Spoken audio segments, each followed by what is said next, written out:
Hello everyone, I'm Neha Reddy. Hope you all are doing well. I'll be hosting today's first live session of TTZ Stem Talks. Welcome to the Tech Zone blog's Stem Talks. I'll be providing a brief introduction before moving on to the main session. TTZ Blog is a student led STEM awareness e platform started last year during lockdown by Som Subra Dev.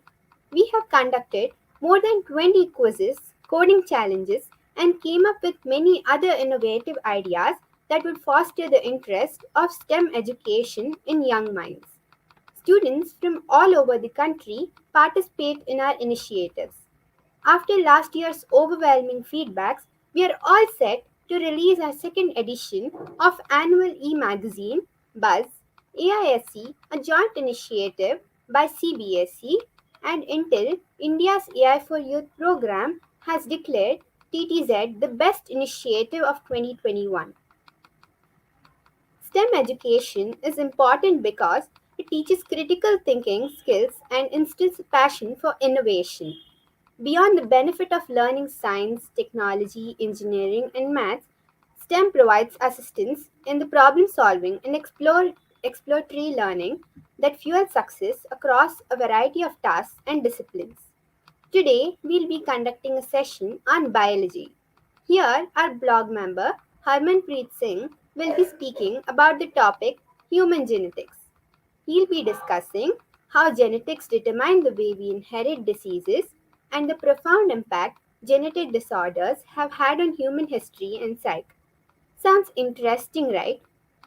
If you have any queries during the session, feel free to post your questions via the live chat feature of YouTube and we would make sure to answer all your questions. So, without any further delay, let us start the webinar that you were eagerly waiting for.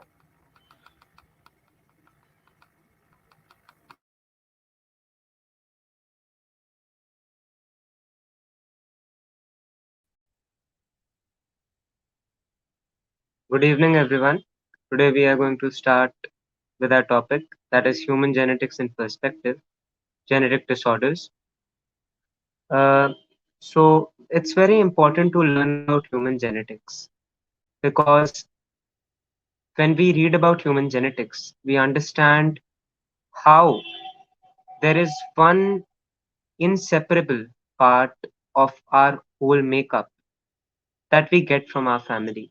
We might reject things that belong to our family otherwise, the culture, the background, the ethnicity, the race, the religion. But something that we can never separate from ourselves is what we inherit from our family through the genes. And that is what we are going to talk about today. Please move on to the next slide.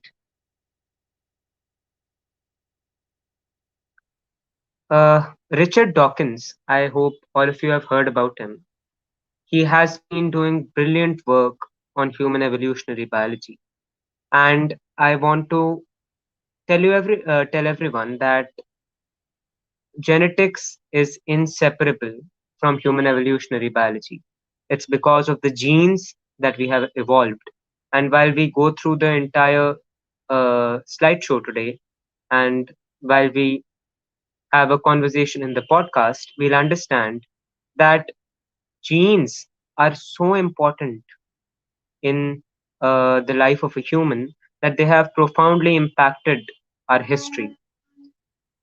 Right from the prehistoric age, we have evolved into intelligent beings thanks to genes, and after that, these very genes have created problems for us that again we have been able to solve because of the highly developed brain that these genes have given us through the process of evolution. So, Richard Dawkins describes humans as survival machines. You can say that this is a very mechanistic view of human beings. But essentially, when we look at the genetic picture, it is quite clear that there are certain things that are not in the hands of man. And he essentially is a robot, or I would say a puppet, in the hands of these tiny, minute things, which we can't even see with our naked eyes. And those are our genes. They are contained in that small portion of a single cell. Even we can't see our cell. We have so many cells in our body, but we can't see it singly without the help of a microscope. And within that, there is a small compartment called the nucleus that has the chromatin material, that is the chromosomes in a condensed form. And within them, there are minute particles called genes that are made up of different kinds of chemicals, the nucleic acids. The nucleic acids are further made up of the nitrogenous bases. We already know about adenine, thymine, guanine, cytosine. This is essentially that defines us. And I think we definitely need to acknowledge that Richard Dawkins is not wrong when he says that we are essentially robot vehicles, blindly programmed to preserve the selfish molecules known as genes. This is a truth, but still fills me with astonishment, he says, and definitely it's astonishing for all of us. We can move on to the next slide. I would like to thank everyone, especially Neha over here. She has done tremendous research in this topic. It's new for her, but still she has done a lot of research and she has come up with some very interesting questions that she would be asking me during the conversation, and she would be actively taking part in the conversation. So, and in the back end, we have Shom Shubhrode, who has made this whole platform, and you can see that it has achieved such heights today. We are today catering to a very large audience, and we are trying to create awareness about everything related to science. I would also like to thank Devanjan, who has been looking about every small, minute technical detail. And you can see we are doing it under very adverse conditions. There has been a power shortage over here. There's a power shutdown, and I'm sitting in candlelight, so it's in quite difficult circumstances. But it's our genes that have, taught us and uh, made us into such highly evolved beings that we can deal with any challenge as per, whatever that is uh, thrown at us by nature or by, any force. So uh, let's move on to the next slide then. So we are going to look at human genetics in perspective. We are looking at genetic disorders today. Uh, we should move on with the slides. So we have lessons from history that we need to learn today. The royal disease is what has, completely changed human history for a very long period of time. The royal disease, also called hemophilia B, it can be considered one of the most famous genetic disorders. Definitely because it has such exalted beings that have that have been affected by this disease. Even Queen Victoria of the United Kingdom was a carrier of this recessive mutation. So when we talk about genetic disorders, we have to have it clear.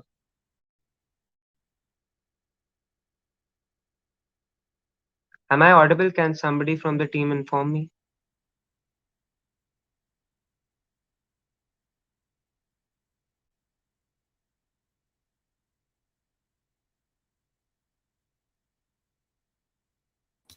Yes, Harmanpreet, you are audible. Okay. So we are talking about the royal disease. The name itself suggests that it is connected to the royal family, and not one single royal family. You would be surprised to know that through one recessive mutation, a single mistake in the genetic code of Queen Victoria led to the spread of this disease to various royal families of Europe, including the Spanish and the Russian royal family. And we'll see in the upcoming slides how it has impacted human history. It has been the cause of a revolution in our history. So we can move on to the next slide.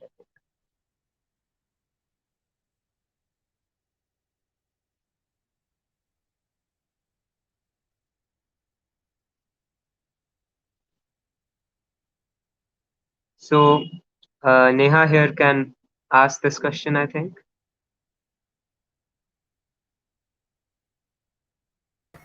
Am I audible?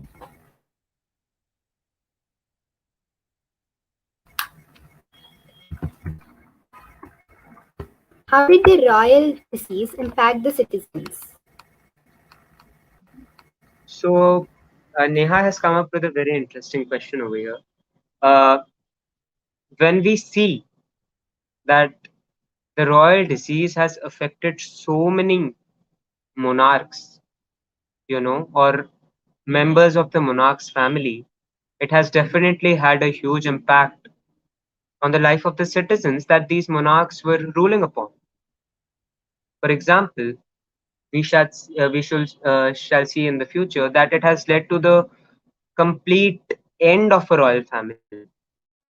That is, the Russian royal family was, erased from history. It no longer exists because one of the heirs to the throne had this disease, unfortunately, and this led to a huge upheaval. The conditions in which he was due to his disease, and later on, the way his family tried to bring up a solution for his suffering, and that eventually led to the entire decline of the royal family, we shall see in the future. So I think most of the answers you're going to get in the flow when we go through the slideshow. So let's move on to the next slide. Now, hemophilia B, it is caused by a genetic mutation. Now, if you don't know what genetic mutations are, those are small mistakes that occur in the genetic code of a person. You can think about the genetic code as a program. The program tells us what traits are to be expressed, how a person looks, for example, what would be the shape of his nose, what would be the color of his eyes, what would be the color of his hair, what the person will have as a disease. So, hemophilia B is one such disease that is caused by the small minor error in that code that commands us everything. So, what happens during this disease is that the gene that codes for the clotting factor 9, the clotting factor 9 is besides also known as the Christmas factor,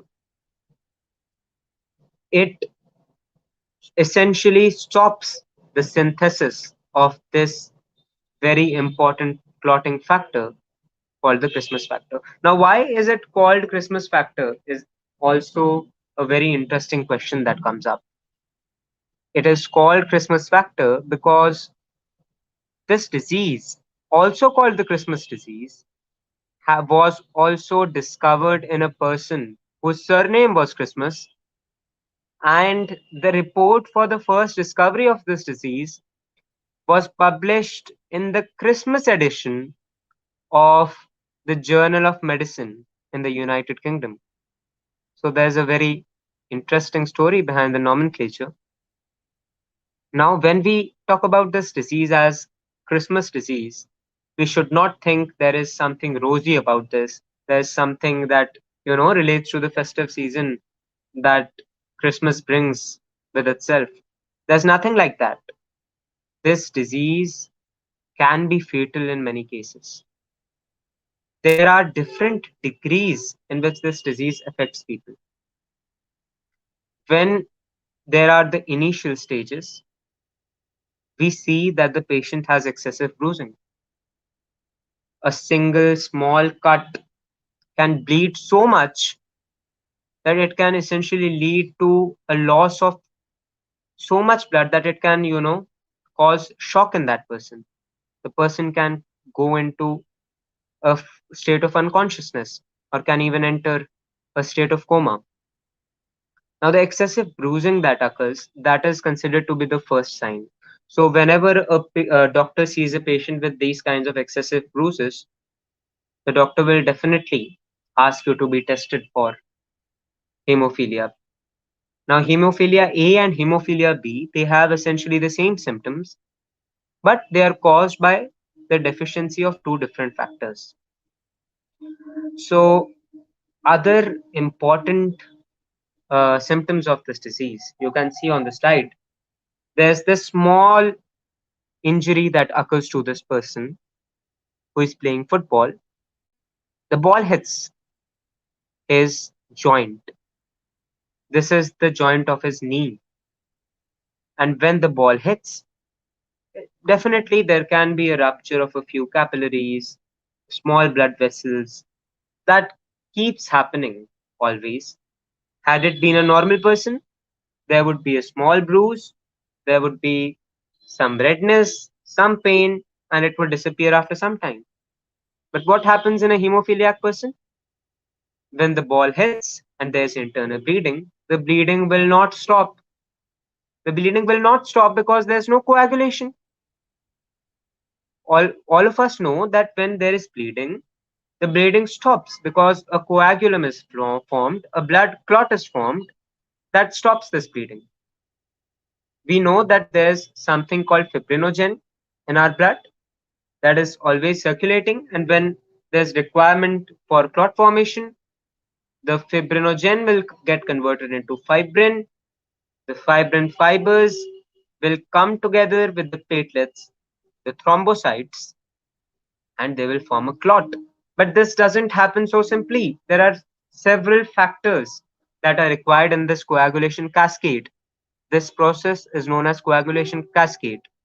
There are several factors required, and we know them as factor 1, factor 2, factor 3, factor 4, factor 5, and so on. So, this factor 9 that causes this deficiency and that causes this disease, this deadly disease, it is very, very important for the formation of blood clots.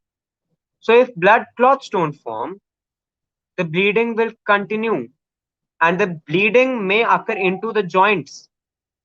And when that occurs, when there's bleeding into the joints are going to be immobile. There's excess fluid in there. There's going to be inflammation. And more than that, there's this excess fluid that is interfering with the movement of the joint. So that we cannot move the joint.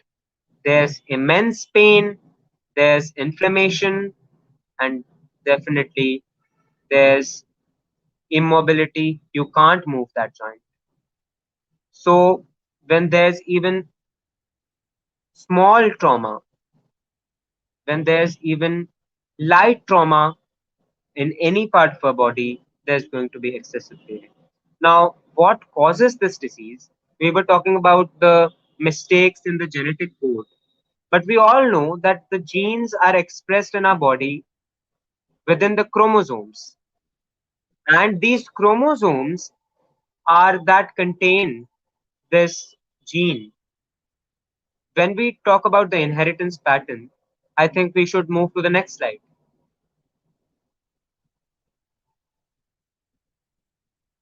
So when we are talking about, So I have a question for you before you move yeah, ahead. sure. So how is the Christmas disease different from having thrombocytopenia? Yeah, definitely. This is a very natural question that would come up in anyone's mind because I talked about how thrombocytes are important for the clotting.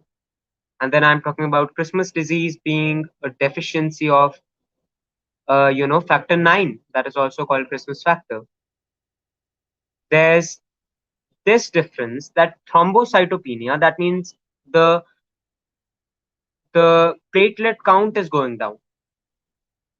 But here, what is happening is we don't have this essential factor that is going to cause the platelets to clot up. Okay, there we don't have the platelets that are going to form the clot.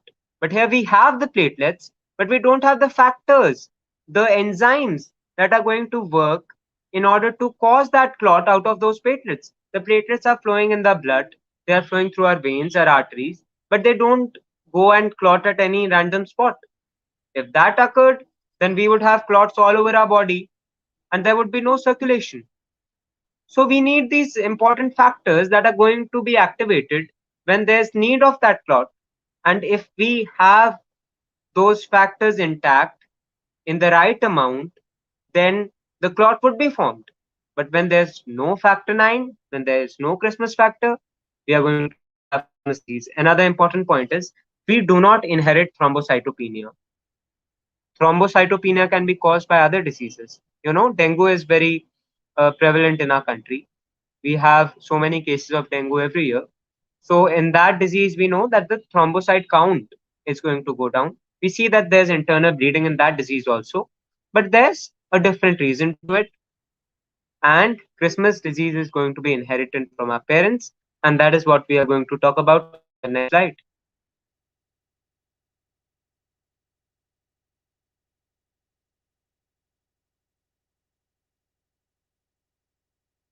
So here we can see from Christmas disease is described as a X-linked recessive disorder. You can see that this gene for causing this disease, it is a recessive gene. What do we mean by recessive gene? A recessive gene is one that will express itself only in the absence of a dominant gene. We'll take a very simple example. Suppose we are talking about the gene of tallness, although this is a completely hypothetical situation. There's no single gene that governs tallness in our body. There are so many different factors. But for the sake of this conversation, we are going to consider tallness as a single gene and let us express it by the letter T.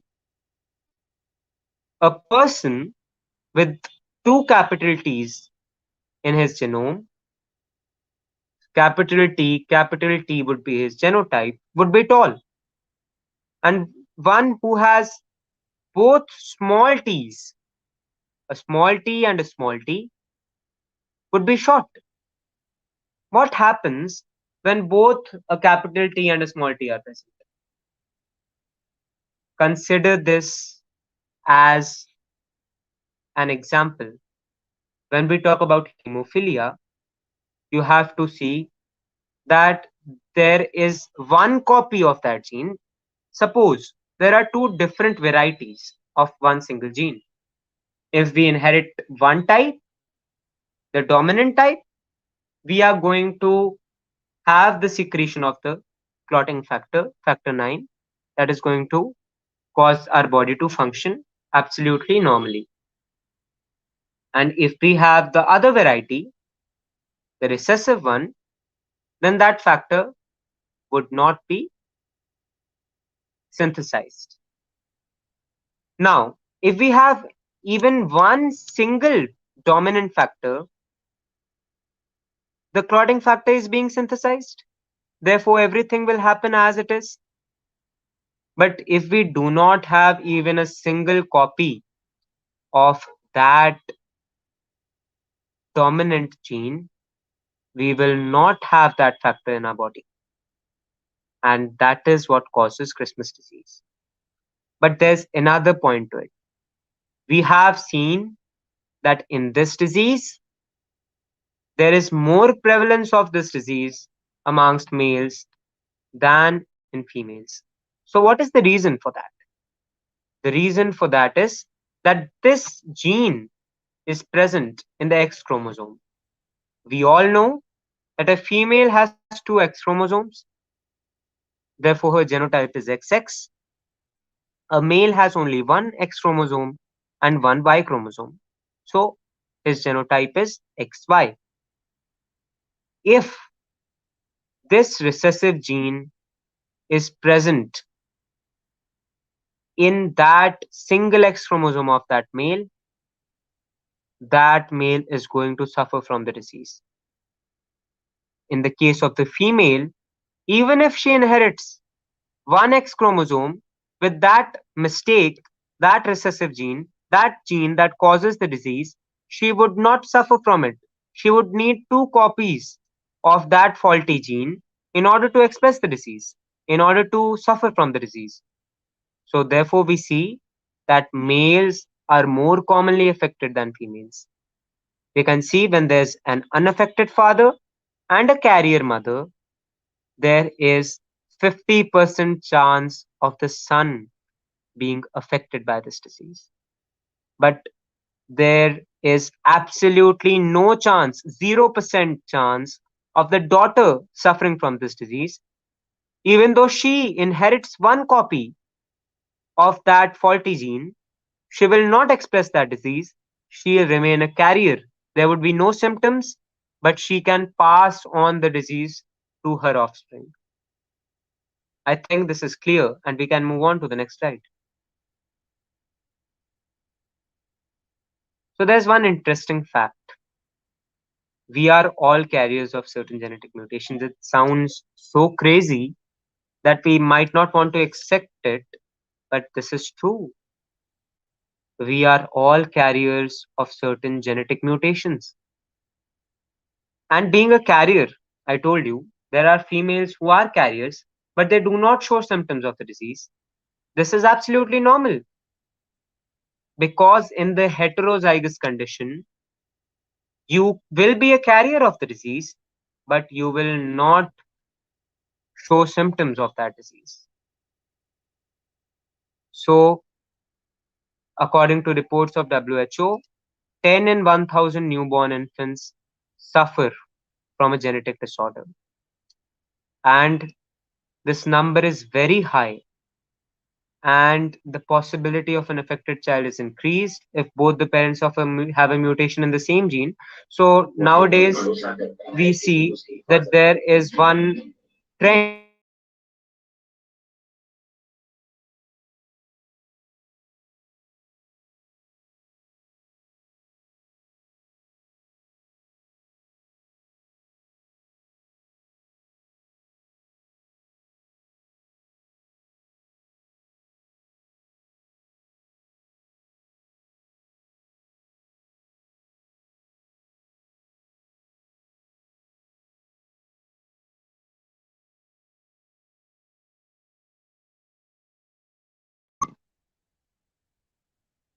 where hello, am I audible? Yes, you are audible.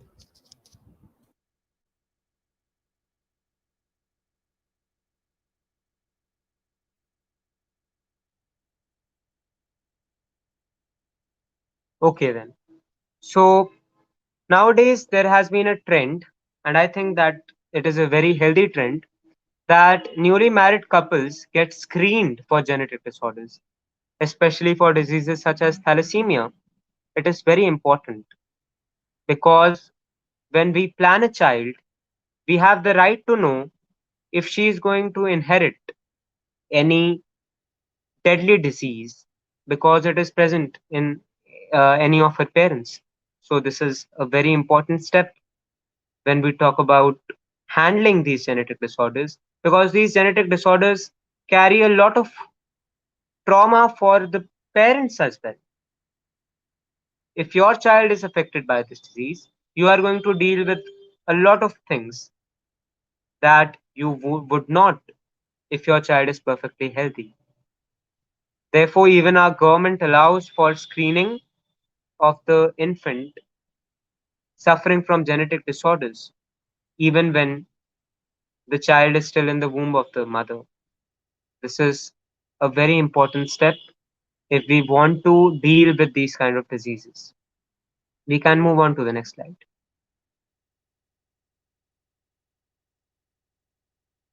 So, we are again moving towards this uh, being a very important disease in the history of mankind. Why it is called royal disease is already explained, but we already know that being an X-linked recessive disorder, the mutated gene responsible for causing this disease is present only on the X chromosome, which causes mostly the males to inherit this disease. And we know that in our society, the males were the ones who were chosen for the top position, that of the monarch, preferentially. And in that scenario, when that male had this deadly disease, some bought as a gift from his mother, then it had a lot of repercussions. So let's move on to the next slide to know about this a little more.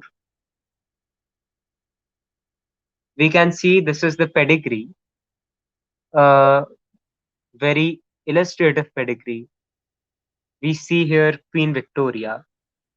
Queen Victoria passed on this disease to Princess Alice of the United Kingdom. She did not pass on the disease, but she passed on the gene that causes this disease. And from Princess Alice, this disease was passed on to Princess Irene, Princess Friedrich, and most importantly, to Princess Alexandra, who later on became Tsarina Alexandra. She became the wife of the Tsar, and she gave this disease to her son, Tsarevich Alexei. And he was heir.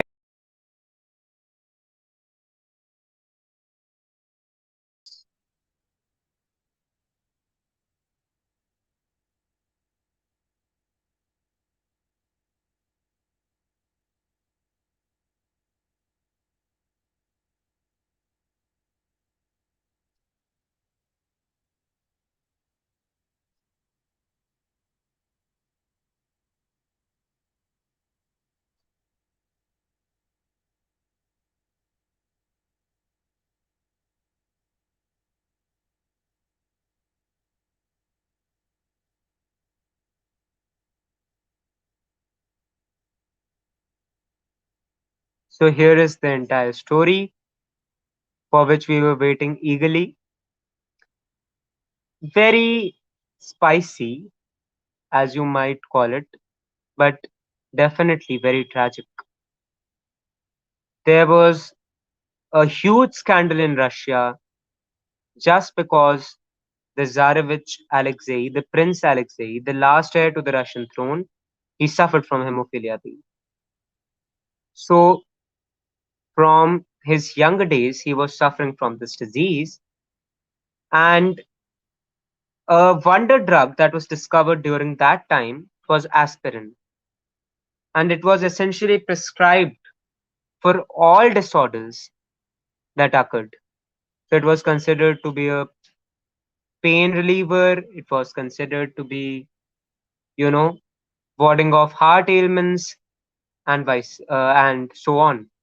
But when Prince Alexei was in pain, he was prescribed the same drug.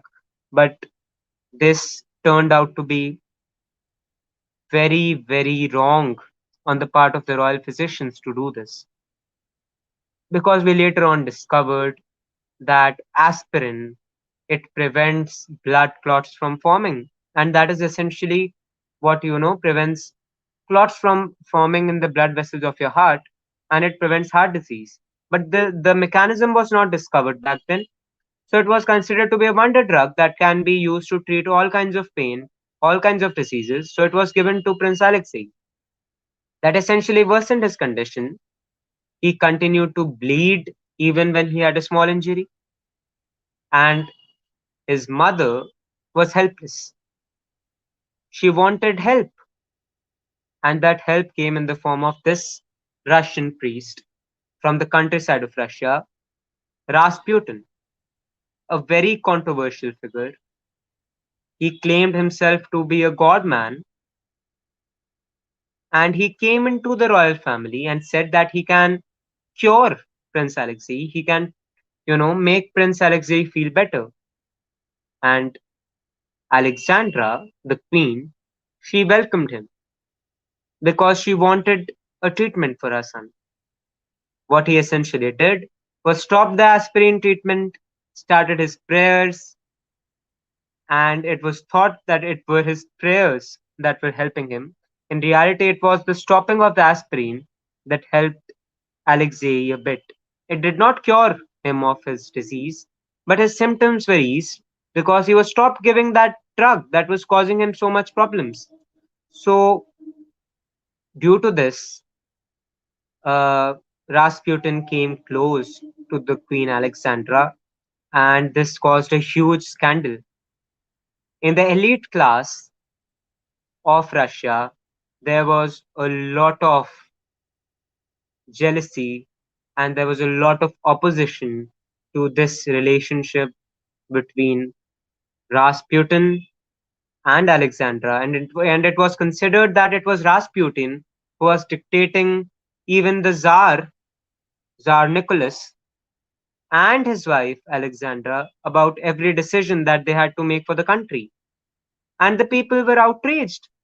They thought that it is the monarch that they hold faith in. There's another person, a fraudulent person that is coming into the royal family and taking the decisions.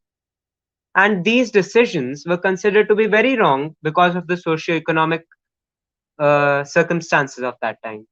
This essentially led to the Russian Revolution. This essentially led to the assassination of the royal family.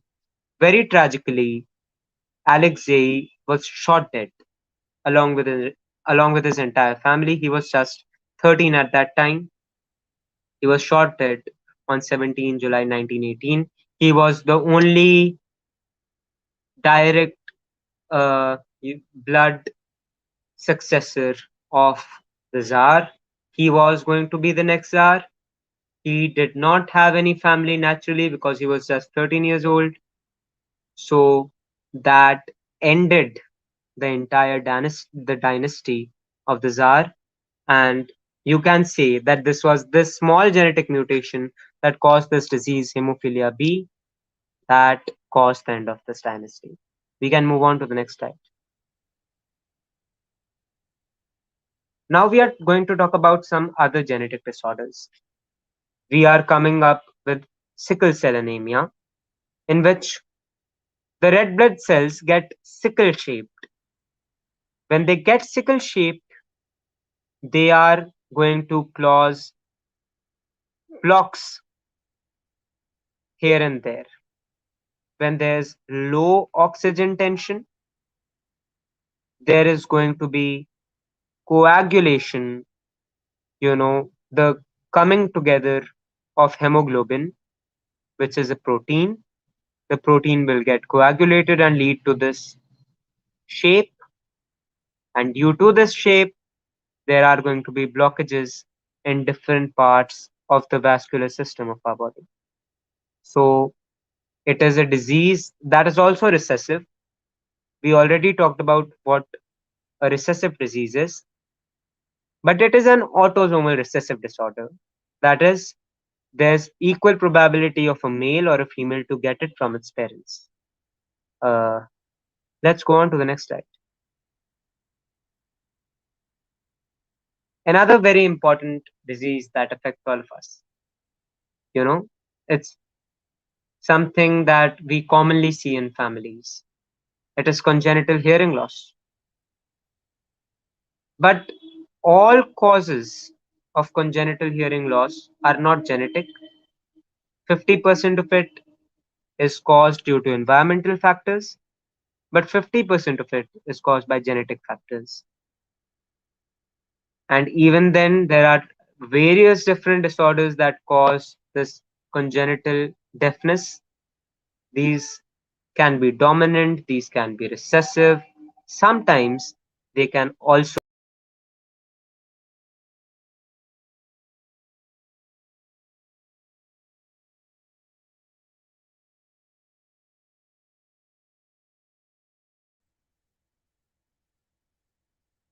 Am I audible?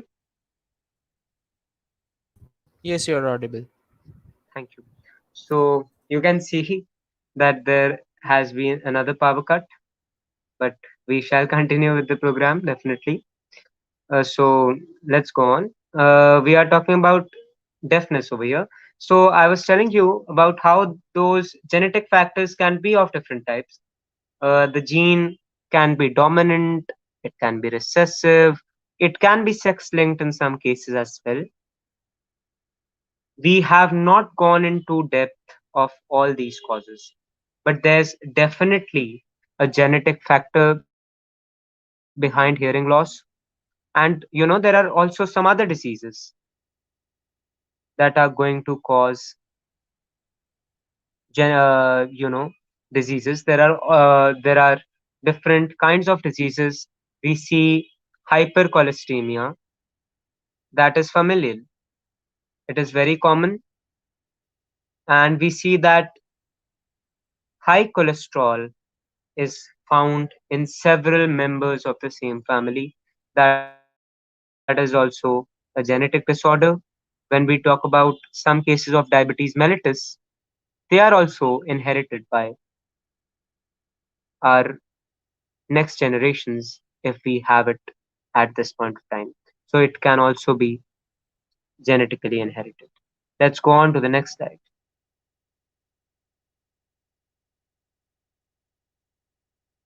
Now, we talked about so many genetic disorders. It seems so scary that there are so many genetic disorders that we have to face.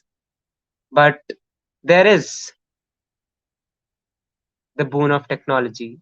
We have some technology now that can help us with dealing with all these kinds of diseases. They are definitely scary.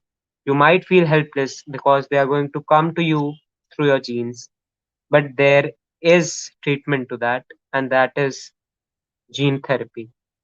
In gene therapy, what is done is the faulty gene is replaced by a functioning gene. A normal gene is inserted into the body using recombinant DNA technology mostly, and we use a retroviral vector. I hope all of us know what a retrovirus is. It is one that can convert RNA into DNA and integrate it into the host genome. We know HIV is a retrovirus. So, a retroviral vector is used whenever we use recombinant DNA technology in case of animals. And we all know that humans also have animal cells, they are animals essentially. So, in the animal cells, the retroviral vector is used to deliver that particular gene. That gene is going to replace the faulty gene and cause normal functioning of the body. Let's move on to the next slide.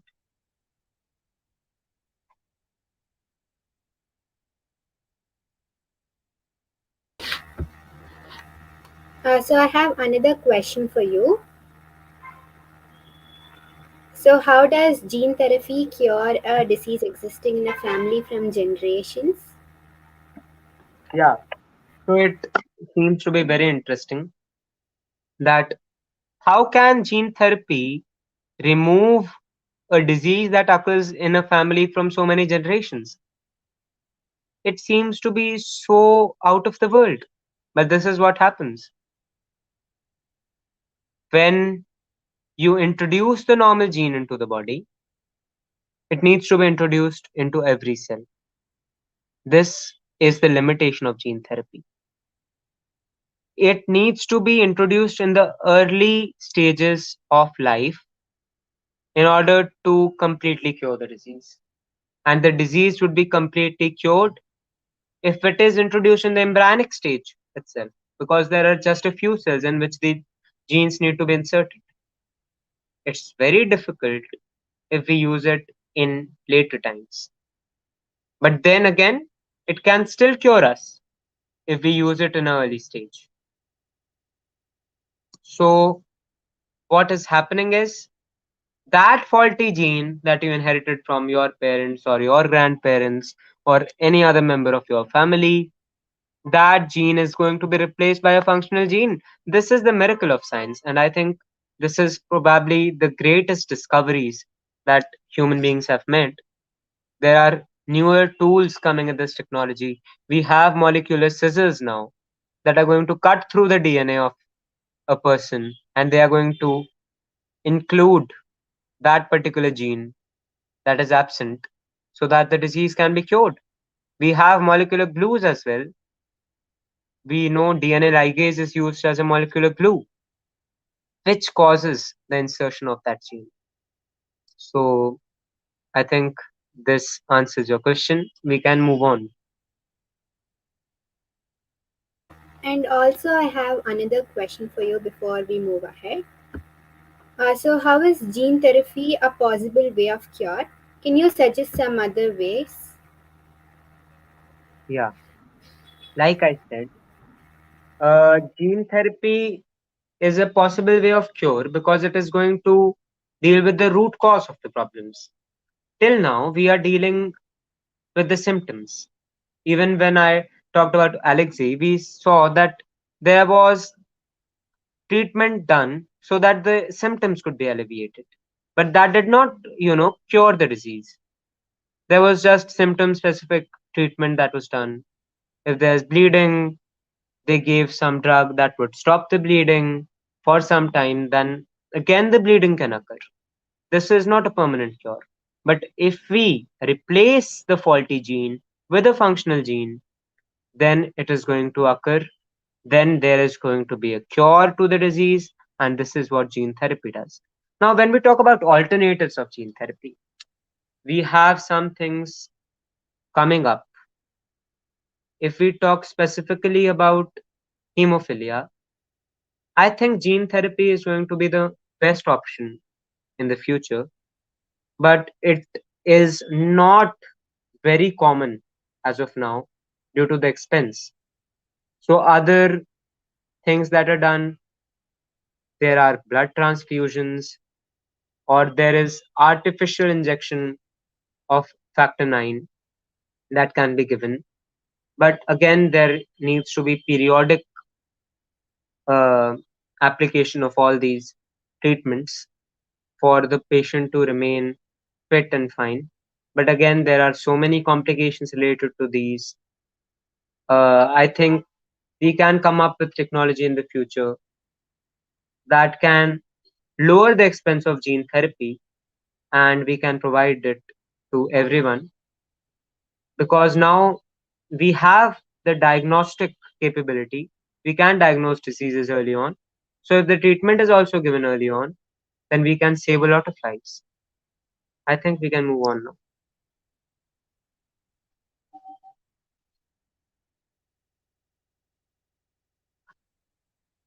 So again, we are talking about another case of gene therapy, and here we are dealing with severe combined immunodeficiency disorder that is caused by deficiency of adenosine deaminase, that is an enzyme that helps in maturing of the T lymphocytes.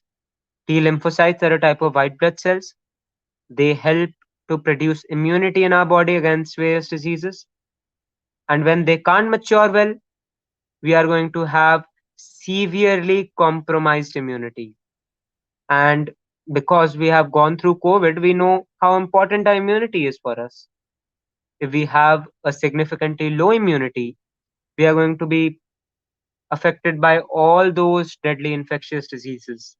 And even, if you have a low immunity, there's an increased chance of cancer because your immune cells also act against those kinds of growths, those kinds of cancerous growths.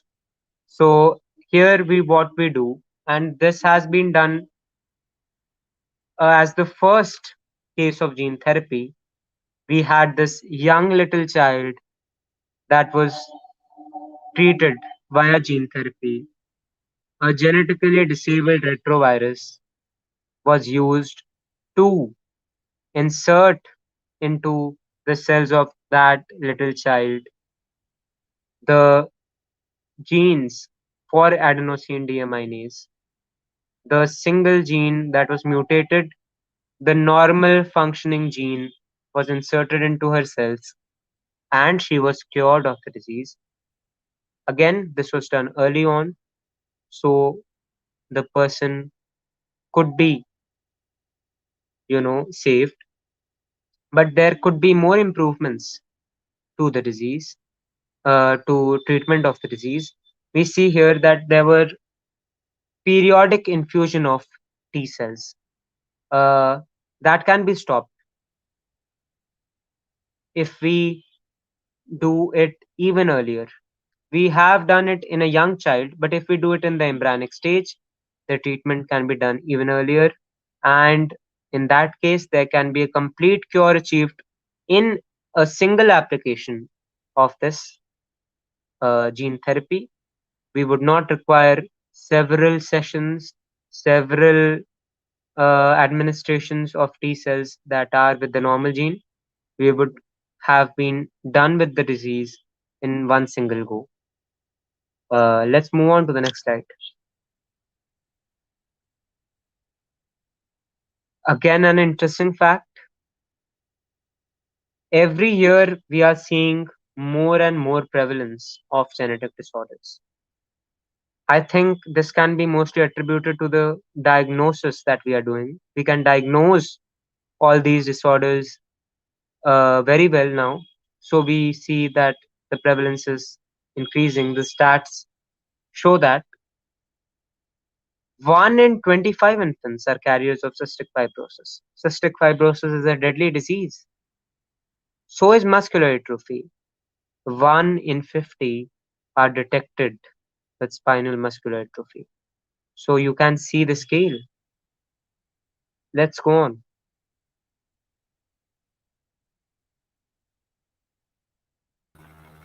So before that, we have a few questions in the chat box by a few students.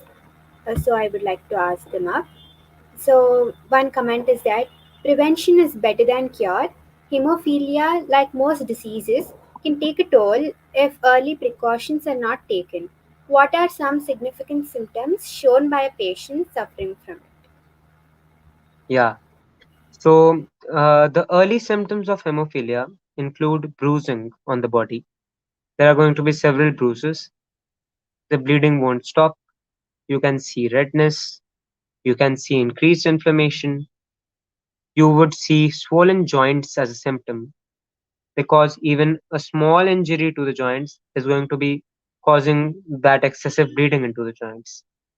And very important is sometimes hemophilia is discovered not by the family physician but by the dentist because the oral symptoms are among the first to appear in case of hemophilia. There's going to be gingival bleeding, that is bleeding from the gums. That is a very important factor. When a person is brushing, there's going to be minor abrasion, the bleeding would not stop, and the dentist would definitely see that, and the person can be treated early on for this disease with the avenues that are opening now, with things such as gene therapy. I think that early diagnosis is definitely going to help.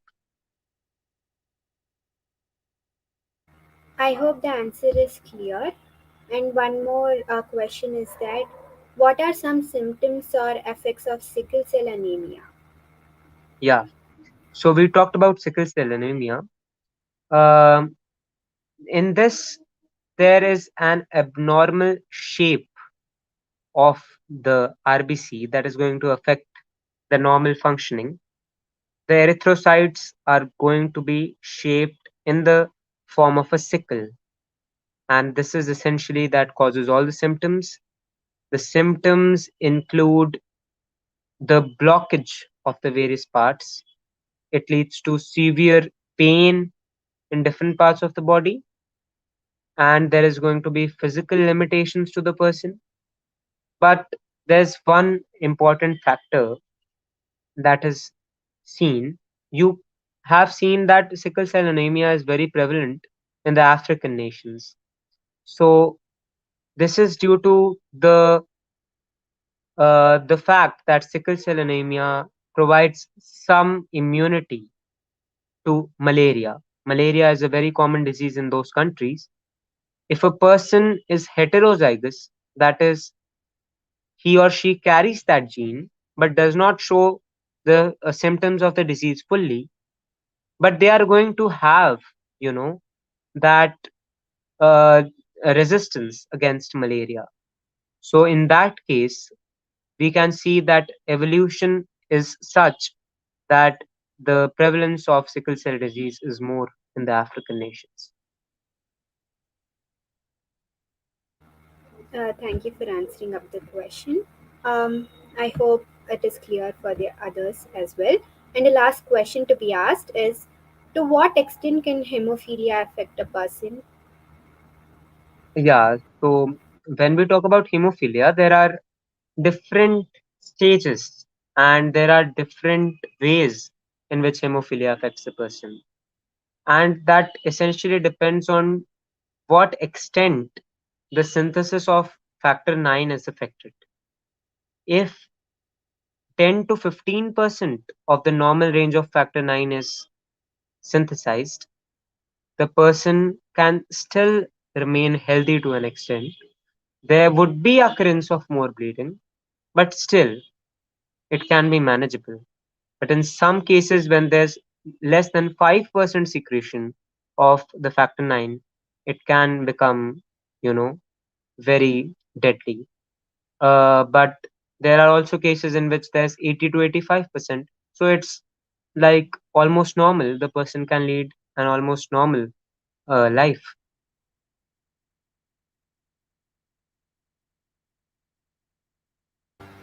Yeah, thank you very much. I hope it answered um, the people as well. Thank you so much.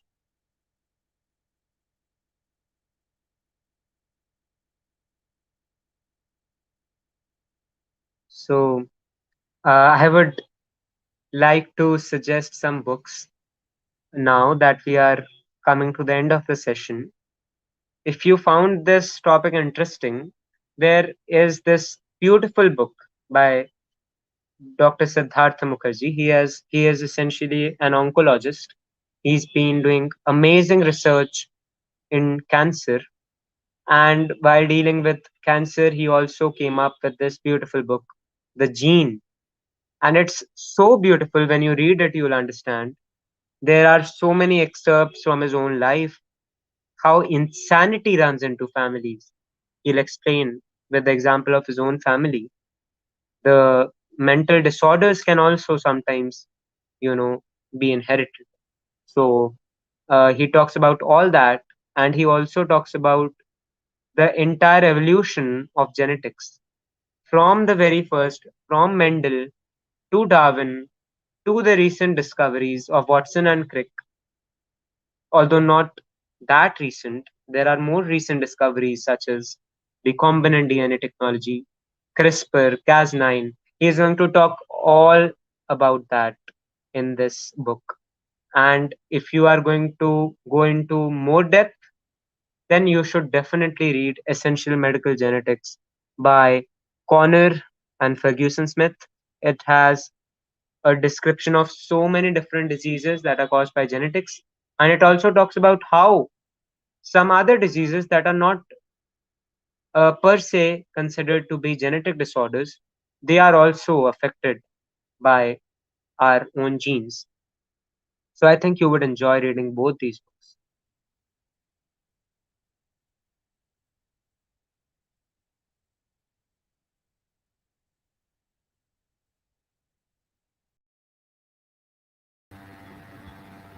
So we have a few suggested books by Harmanpreet Singh.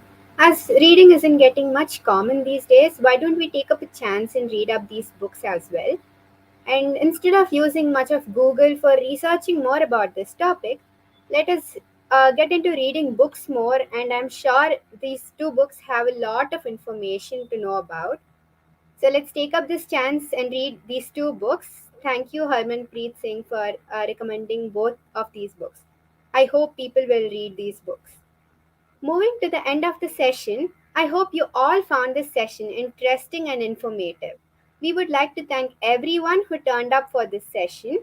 You can also watch this webinar after the live stream ends, which will be available on our YouTube channel. We would be very delighted to hear up your thoughts, feedback, or suggestions. Do send your feedback to our email address shown below in the description, and you may also ask your questions via email. Thank you. Have a great day ahead.